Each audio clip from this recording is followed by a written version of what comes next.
Salut, salut! Aujourd'hui on se retrouve dans une vidéo où je vais répondre à un certain nombre de vos questions que vous m'avez posées dans la dernière vidéo où je vous demandais de me poser des questions. Allez, c'est parti pour cette vidéo donc. Alors pour ceux qui n'ont pas envie de regarder l'intégralité de cette vidéo-ci, je vous ai mis dans le descriptif de la vidéo le minutage pour chaque question. Enfin, je pense que j'ai fait ça. Et donc vous pouvez regarder dans le descriptif de la vidéo pour voir uniquement les questions qui vous intéressent. Éventuellement, ça vous permet de ne pas passer trop de temps devant cette vidéo.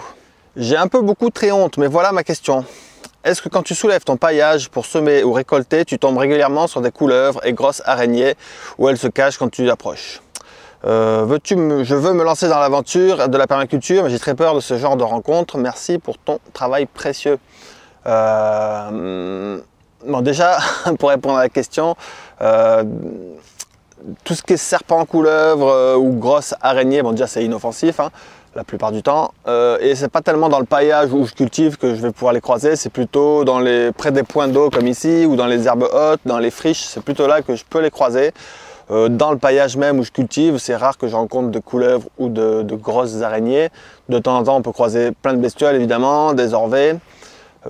Mais voilà, les couleuvres et les grosses araignées, moi je les trouve plutôt près des points d'eau, dans les herbes hautes ou dans les friches. Et puis il y a un autre truc que j'aime bien penser, c'est qu'en fait pour faire preuve de courage, il faut connaître la peur. En fait, si on n'a pas peur, on ne peut pas avoir la chance de pouvoir faire preuve de courage. Donc j'ai envie de te dire courage. Ah, j'ai posé ma feuille dans un truc humide et du coup les mots sont un peu flous, mais je vais essayer quand même de traduire ce que je vois. Alors, question suivante. Salut Damien, merci pour tes vidéos. Petite question, comptes-tu te préparer pour adapter ton terrain au réchauffement climatique? Si oui, comment comptes-tu t'y prendre, s'il te plaît?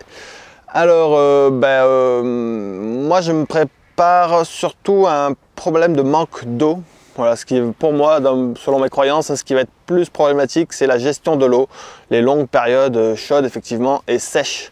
Encore s'il fait chaud et humide, ça va, mais s'il fait chaud et sec, ça devient compliqué pour beaucoup des végétaux que l'on cultive. Donc, déjà plusieurs choses. Moi, j'ai fait comme beaucoup d'autres êtres de la faune et de la flore. On constate que les animaux, les végétaux sont en train de migrer légèrement plus au nord, et quand il y a des montagnes, la flore et la faune est en train de monter aussi en altitude. Donc moi j'ai par hasard fait cette action. J'étais dans le Var avant, un département très chaud, très sec dans le sud de la France, et maintenant je suis monté dans le Limousin, un endroit plus humide et plus moins chaud. Du coup, j'ai déjà fait cette action-là. Ça, c'était involontaire, hein. C'était pas le but premier de mon déménagement. Je voulais acheter une ferme, et pour moi, dans le Var, c'était impossible d'avoir une ferme. Donc, c'est plutôt ça qui a fait que j'ai bougé. Plus plein d'autres raisons, bref. Donc, j'ai déjà fait cette action-là. Donc, je suis habitué à des chaleurs bien plus grandes que celles que je vis ici, et à des sécheresses bien plus longues que celles que je vis ici. Donc, je suis déjà, moi, adapté à quelque chose de plus sec. Et sinon, oui, dans le choix des végétaux, je prends des végétaux locaux, quoi, des pommiers du coin, etc. Mais je prends également des végétaux qui poussent très bien dans des endroits plus chauds et plus secs, par exemple des abricotiers, des pêchers, des amandiers, etc., qui sont capables de supporter des périodes chaudes et sèches plus longtemps. Donc oui, je réfléchis à ça, ce problème d'augmentation de la température et ce problème de manque d'eau en plein été qui risque d'arriver fréquemment. Donc voilà, à mon avis, il faut réfléchir à l'eau. C'est presque une priorité pour tous ceux qui veulent se lancer dans un projet de permaculture. Allez, question suivante. Connais-tu un moyen pour rendre... Ah oui, bon, les mots sont flous. Connais-tu un moyen pour rendre étanche une mare si tu n'as pas un sol argileux et sans plastique? Merci d'avance pour ta réponse. Donc si on a un sol sableux et qu'on ne veut pas introduire du plastique, il y a d'autres façons. On peut récupérer des vieilles baignoires en métal qu'on peut enterrer sous terre. On peut utiliser de la chaux. Avant, les Romains faisaient des bassins avec de la chaux. On peut utiliser également de la bentonite. C'est une espèce d'argile qu'on peut étanchéifier. Donc voilà, ça peut être des solutions sans plastique. Il y a le béton également. On peut faire des mares en béton. Mais disons, peut-être le plus simple, c'est de récupérer une vieille baignoire, l'enterrer. On a une petite mare si on veut faire quelque chose de plus grand. Peut-être s'intéresser à la bentonite ou à la chaux, ou pourquoi pas au béton. Le béton, ça fait des mares qui peuvent durer des centaines d'années. Voilà, après, il n'y a pas de solution miracle, hein. Tu en es où avec ta culture de riz? Tu en avais parlé il y a longtemps. Vas-tu retester l'année prochaine? Alors moi, la culture de riz, c'est carrément pas une priorité. Mais ce qui s'est passé cette année, c'est que j'ai semé du riz, que ça a très bien germé. Et puis j'ai, je pense, des rats qui sont passés, qui m'ont défoncé toute ma culture cette année. Donc j'ai rien de spécial à déclarer. J'ai encore des graines, donc je retesterai un petit peu l'année prochaine sur une petite, une mini rizière, quoi. Comment utilises-tu la cendre au jardin? Moi, la cendre, ce que je fais, c'est que j'en prends, j'épand une poignée par mètre carré au jardin. Et puis voilà.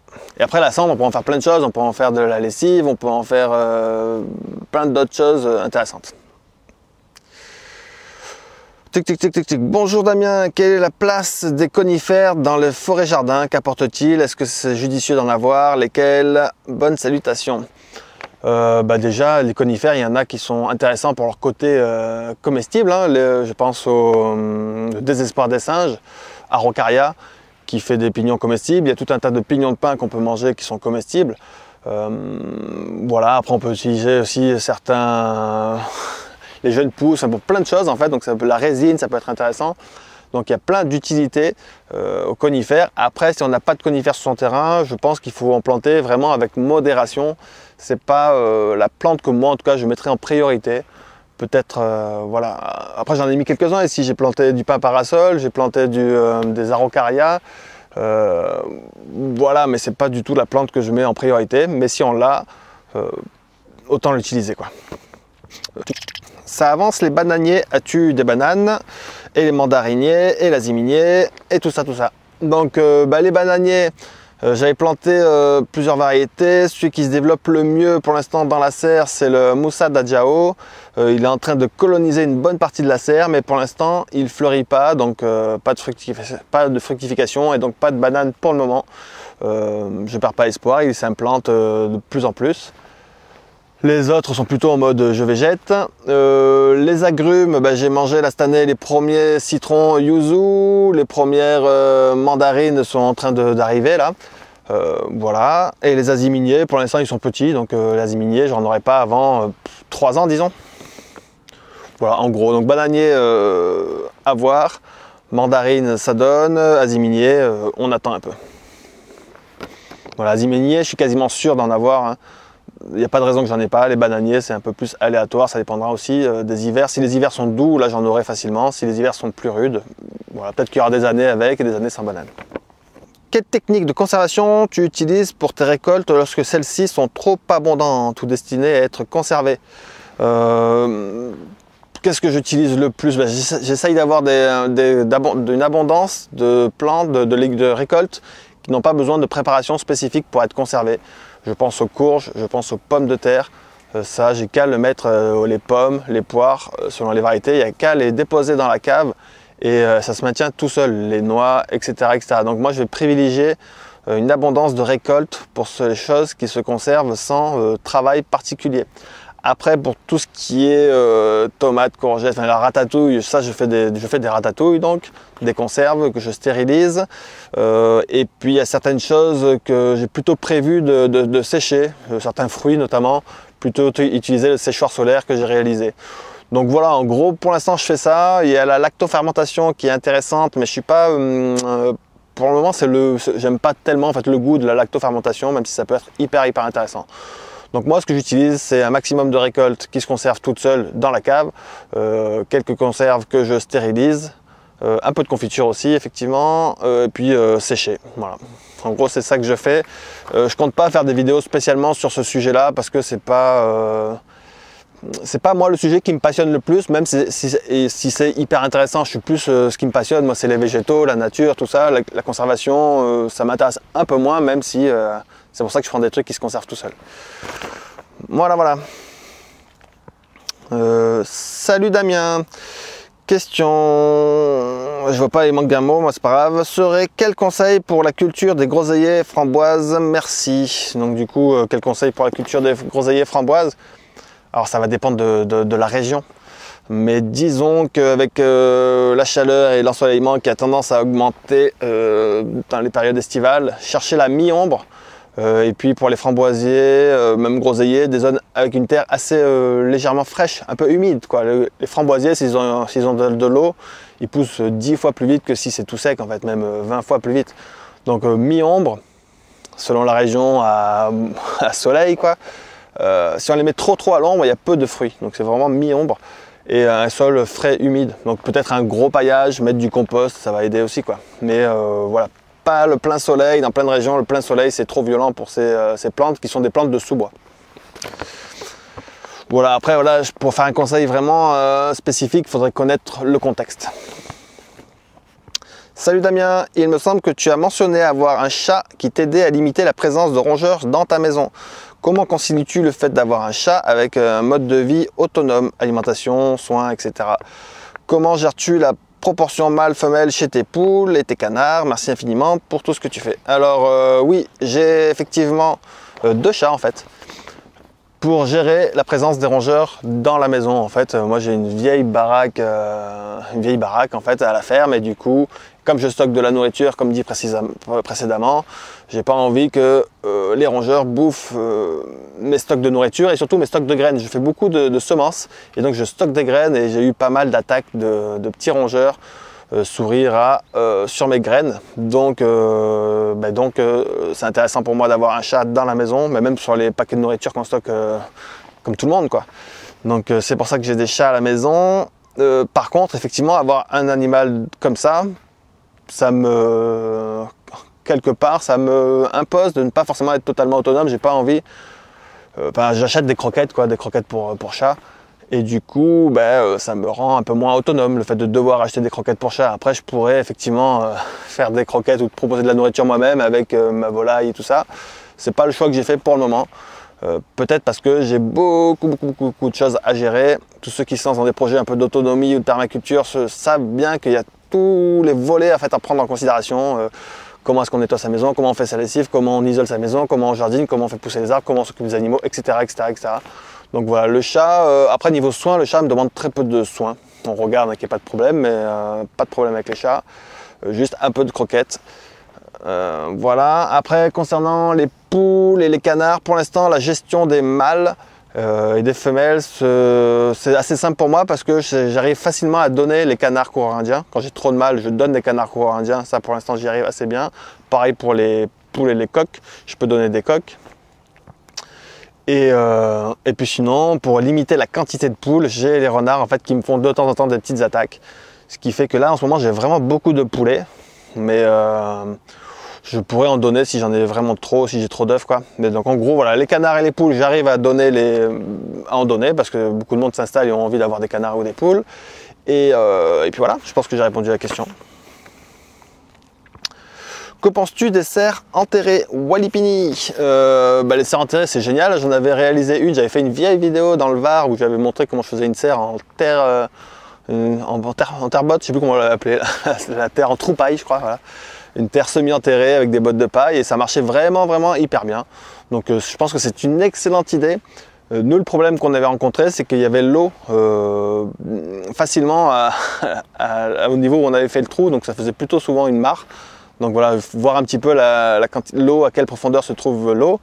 Et puis selon les terrains, si on est sur de la roche, c'est pas évident d'aller creuser. Mais sinon, si les conditions sont parfaites, c'est vraiment une excellente serre pour maintenir une température stable. C'est vraiment génial, les serres semi-enterrées.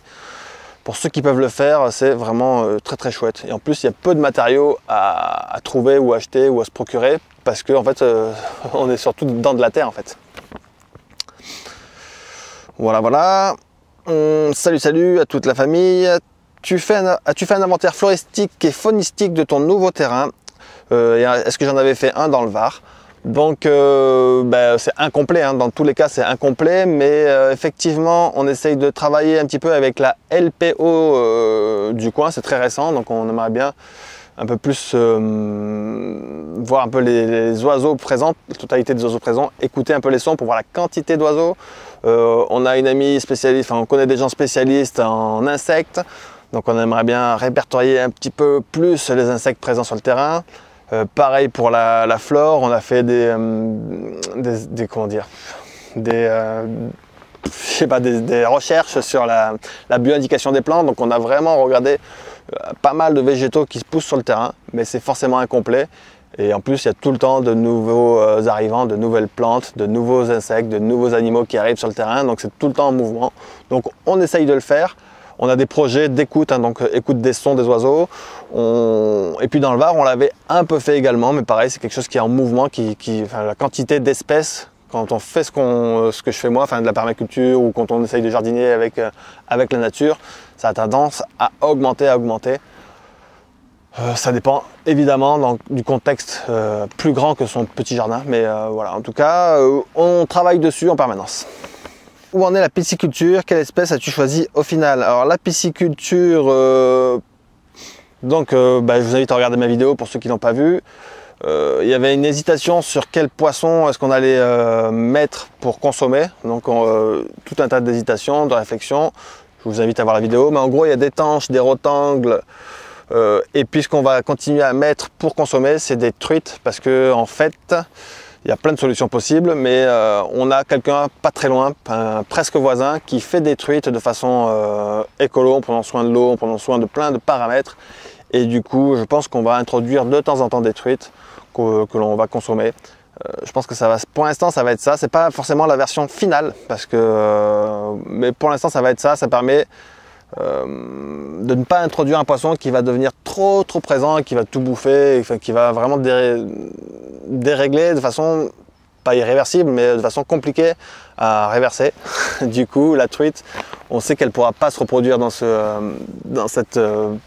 point d'eau. Du coup, on pourra nous gérer assez facilement. Donc voilà, je pense qu'on va s'orienter vers de la truite qu'on introduira régulièrement. Mais allez voir ma vidéo donc sur le projet pisciculture, je vous mets le lien en haut à droite. Salut, un potager très ombragé par de grands arbres. Quelle culture pour ce genre d'espace? Merci Damien. Donc là on parle bien de potager, hein, parce que sinon j'aurais pu dire les champignons, j'aurais pu dire des petits fruits rouges, tout ça. Donc potager, je dirais tout ce dont on consomme le feuillage. Donc ça dépend de la quantité d'ombre, hein. Pareil, l'ombrage, ça peut être vraiment un ombrage trop puissant ou un ombrage léger. Mais on va partir sur du mi-ombre, donc tout ce qui est à feuillage, on peut le cultiver à mi-ombre. On aura de grandes feuilles tendres, donc des laitues, des épinards, des choux dont on consomme le feuillage, des blettes, enfin voilà, tout ce dont on consomme le feuillage, ça marchera très bien. Après, pour ce dont on consomme le fruit, comme les tomates par exemple, ou les aubergines ou les piments, effectivement, il risque d'avoir moins de fruits, mais ça peut quand même marcher selon le contexte en général qui est à prendre en considération. Pareil pour tout ce qui est à tubercules, ça peut marcher, mais un peu moins bien qu'avec du soleil. Les pommes de terre, généralement, quand elles sont trop à l'ombre, elles ont tendance à ramper. Et elles produisent donc un petit peu moins, mais bon, ça peut quand même produire. Donc voilà, je dirais tout ce dont on consomme le feuillage. Voilà, à essayer en tout cas. Bonjour Damien, aurais-tu une astuce pour protéger les semences des parasites autres que le passage par le congélateur, car j'en ai pas. Merci pour ce que tu fais. Oui, donc effectivement quand on conserve ces semences, parfois il y a des petites bestioles, hein, je pense sur les petits pois, les haricots, enfin plein en fait. Des petites bestioles qui ont tendance à nous manger dans nos récipients les semences, et du coup le passage au congélateur, ça permet d'éliminer ces petits mangeurs. Et du coup, on peut conserver nos semences facilement. Quand on n'a pas de congélateur, des techniques qui sont utilisées, c'est le passage dans la cendre. On met dans de la cendre il faudrait vérifier pendant, disons, 48 heures. Ça permet d'éliminer beaucoup de parasites. Après, on tamise, on enlève toute la cendre et on stocke les semences comme ça. Donc voilà, c'est une technique que je connais. Après, effectivement, si c'est des semences, tu peux aussi, selon le climat de chez toi, le congélateur, c'est peut-être aussi la température extérieure la nuit. Hein. Tu vois, tu sors tes bocaux en pleine nuit, tu les fais passer dans le froid. S'il fait -1, -2, -3 chez toi, ça peut largement tuer les bestioles. Alors que si tu gardes tes semences dans un endroit un peu chaud, les bestioles vont pouvoir continuer à se développer. Donc éventuellement, en hiver, tu fais passer tes semences à l'extérieur pour qu'elles fassent un tour au congélateur naturel. Voilà. Et puis aussi, sinon, si tu as un copain qui a un congélateur, tu peux dire tiens, je te l'ai fait passer une nuit chez toi et en échange, tu prends quelques graines. ça peut être une solution. Bonjour Damien, merci pour tes vidéos. À la recherche d'un terrain en vue de s'y installer, je voudrais savoir quels sont les critères qui te paraissent obligatoires pour arriver à un certain degré d'autonomie pour 2 personnes. Merci encore.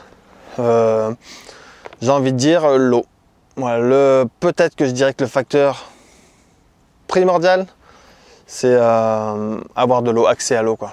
Accès à l'eau. Après, ça peut être juste une région où tu n'as pas forcément accès à l'eau, tu n'as pas une source, tu n'as pas un puits, tu n'as pas tout ça, mais qui est une région pluvieuse. Et donc, toute la toiture peut être une captation d'eau. En tout cas, voilà, réfléchir vraiment. J'ai vu plein de projets. J'essaye d'aider des gens pour des projets divers et variés où je rencontre des gens qui ont des projets. Souvent, un des facteurs limitants, c'est le manque d'eau. Voilà. Donc voilà, vraiment, je te conseille de bien te pencher sur le sujet de l'eau, la pluviométrie, quelles sont tes ressources en eau. Et puis voilà.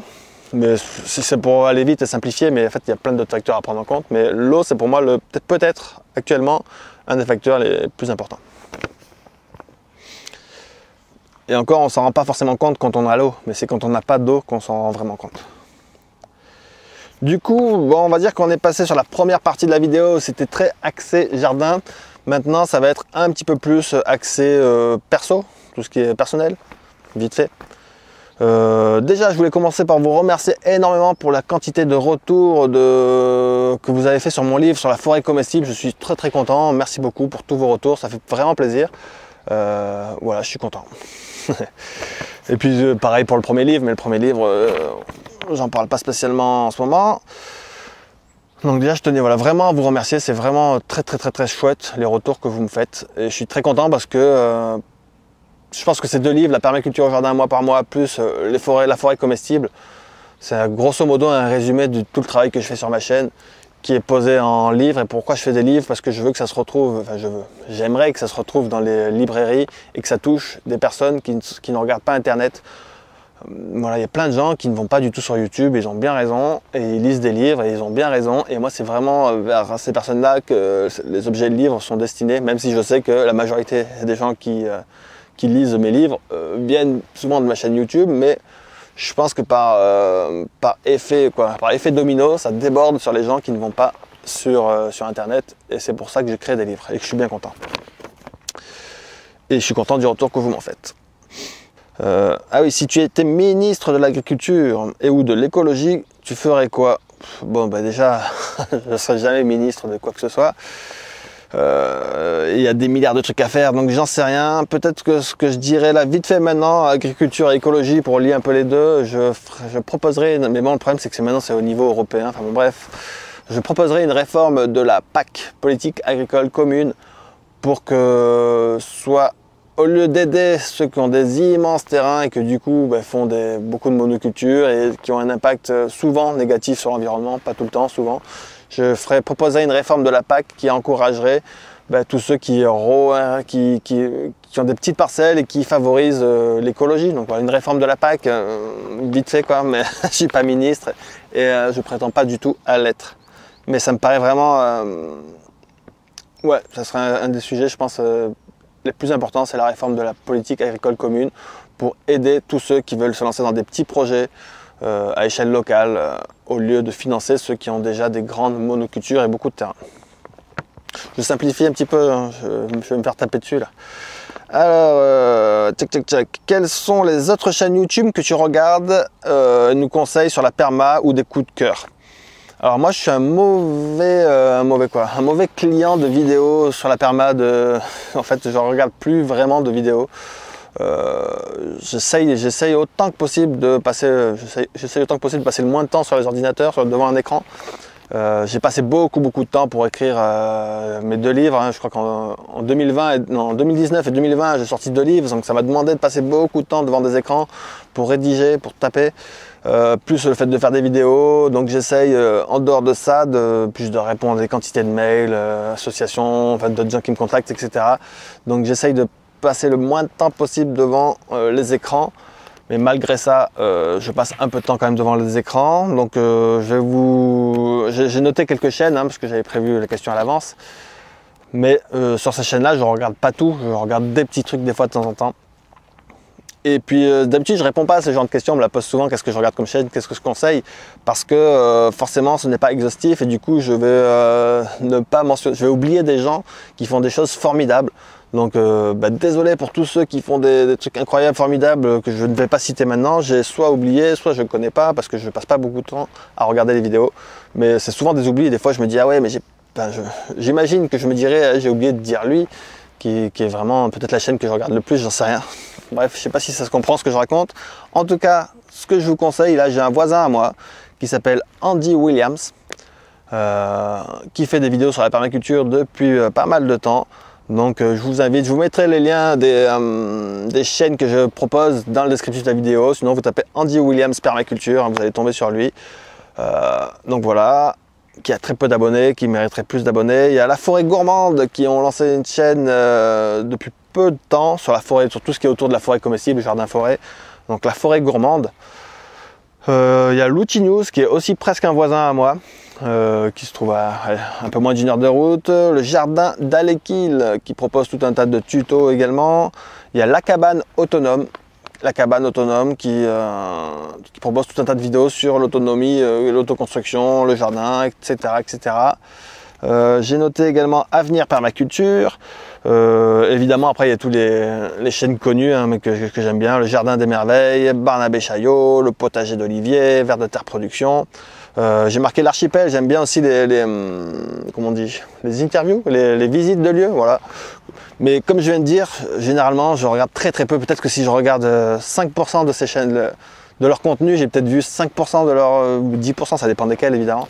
Mais en tout cas, voilà, l'a priori que j'ai est positif et des fois je me dis, mais ces chaînes-là mériteraient d'être plus connues. Mais il y en a plein d'autres que j'oublie, voilà. Manges-tu tes canards ou c'est juste pour les œufs? J'adore tes vidéos. Non, je ne mange pas mes canards parce que pour l'instant, j'arrive très facilement à donner les canards que j'ai en trop. Beaucoup de gens sont intéressés par des canards coréens, donc je ne les mange pas. Le but, c'est pas de les manger. C'est vraiment pour les œufs que je les élève. Voilà. Après, je ne dis pas que je les mangerai jamais, mais c'est pas le but en tout cas. Salut, tu as commandé quoi au Père Noël? J'ai commandé un vélo, j'avais un vieux vélo tout pourri, quoi, enfin tout pourri, moyennement pourri, avec les vitesses qui passent pas, tout ça, avec une selle tordue, enfin bref, un vélo qui avait à peu près 200 000 ans. Et donc voilà, mon cadeau de Noël, c'est un nouveau vélo un peu bien. Salut, ma question va sembler bizarre, mais la voici. Est-ce que tu as déjà eu l'éco-anxiété? Continue ton travail formidable. On attend avec impatience tes réponses.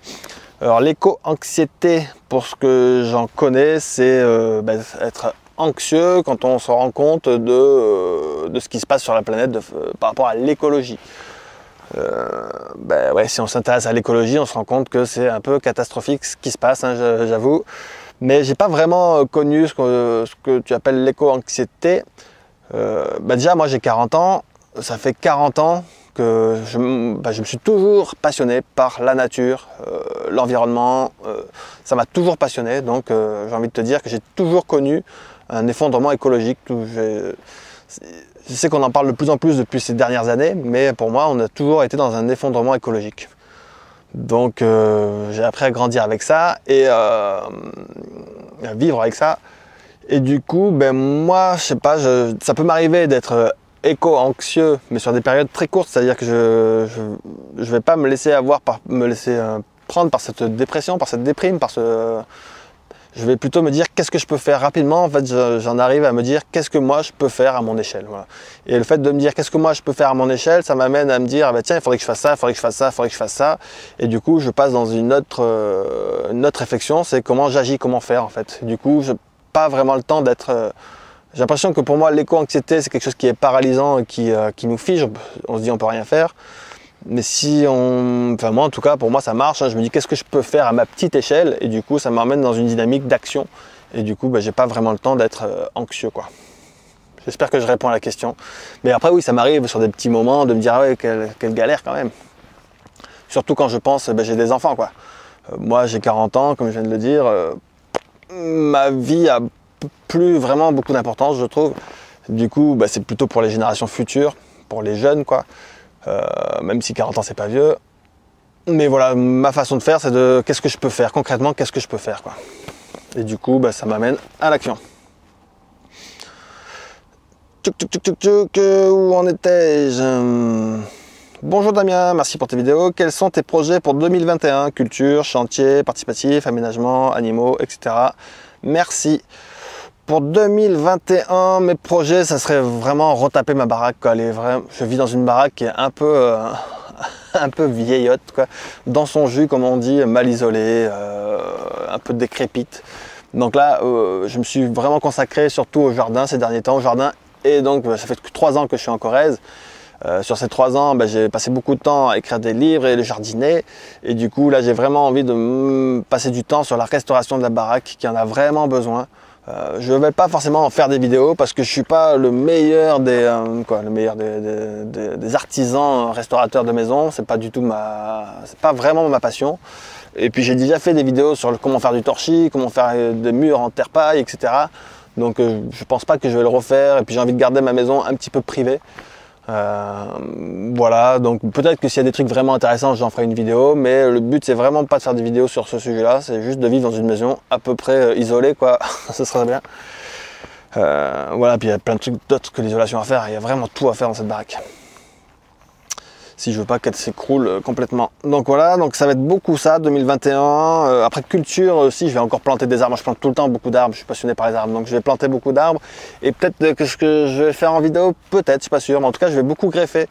La majorité de mes arbres, je les greffe pas. Hein. C'est soit des sauvages, soit des déjà greffés, soit des trucs qui n'ont pas besoin de greffe, etc., etc. Mais là, cette année, je vais probablement greffer une bonne centaine d'arbres. Voilà, donc d'ailleurs si vous voulez faire des greffes aussi, c'est bientôt le moment de récupérer les greffons. Donc voilà, là, il faut que je fasse un petit tour pour récupérer des greffons un maximum. Chantier participatif, c'est pas certain, peut-être parce que ça fait plaisir de revoir des copains, de faire des trucs ensemble. C'est plus pour ça en fait que j'ai pas vraiment besoin d'aide. Enfin, j'aime bien faire les choses moi-même aussi, quoi. Aménagement pour le jardin, aménagement, qu'est-ce que ça va être? Je sais pas trop. Je pense que cette année on va se consacrer surtout sur la maison. Les animaux, là il y en a assez, c'est bon. Et puis voilà. Question suivante. C'est quand que tu installes des nichoirs à chouettes et frais ou hulottes? Ah ben voilà, dans les projets 2021, c'est aussi installer un peu plus de nichoirs ou de lieux pour accueillir des grands oiseaux. Plus tard, j'ai un projet assez grand pour des rapaces, mais c'est pas du tout sûr, du coup, j'en parle pas maintenant. C'est vraiment quelque chose qui est très abstrait. Mais ouais, installer des nids pour des gros oiseaux, c'est quelque chose qui m'intéresse. Et probablement 2021, peut-être que je vais le faire un petit peu. Une question par rapport aux vacances. Comment est-ce que je peux partir en vacances, en fait, avec les animaux? En fait, moi, je pars pas en vacances. Je suis tout le temps sur mon jardin, quasiment. Je sors jamais de mon jardin. C'est rare que je sorte de mon jardin. Après, comme j'ai des enfants, on essaye quand même de faire des petits trucs avec elles, voir des choses très localement. Donc on part sur la journée, voir je sais pas ce qui nous entoure, quoi. Et ça nous arrive également de partir, mais sur des périodes très courtes. En fait, moi, si je pars, c'est un maximum. Cette année, je crois que je suis parti 4 jours. Et on a des amis qui peuvent s'occuper des animaux. Donc voilà, en gros, c'est ça l'idée. C'est que potentiellement, je peux partir une semaine avec quelqu'un qui vient gérer les animaux.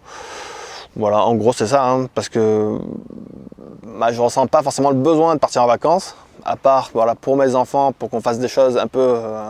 je trouve c'est chouette quand même de découvrir une partie de la France, pourquoi pas. Mais moi, je fais ça sur des périodes très courtes avec quelqu'un qui vient gérer les animaux. Voilà. Comment vis-tu la notoriété et comment est-ce que cela affecte ton quotidien?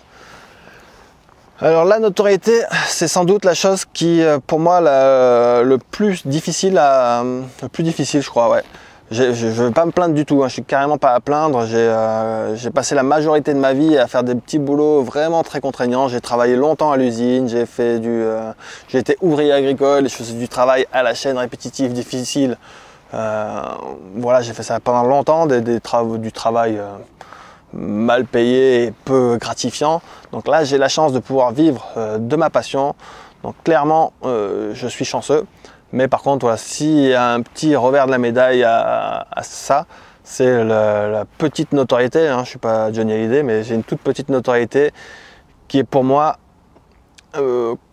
pas facile à vivre. En fait, je suis quelqu'un qui aime bien être tranquille, tout seul dans ma tête. Et du coup, bah,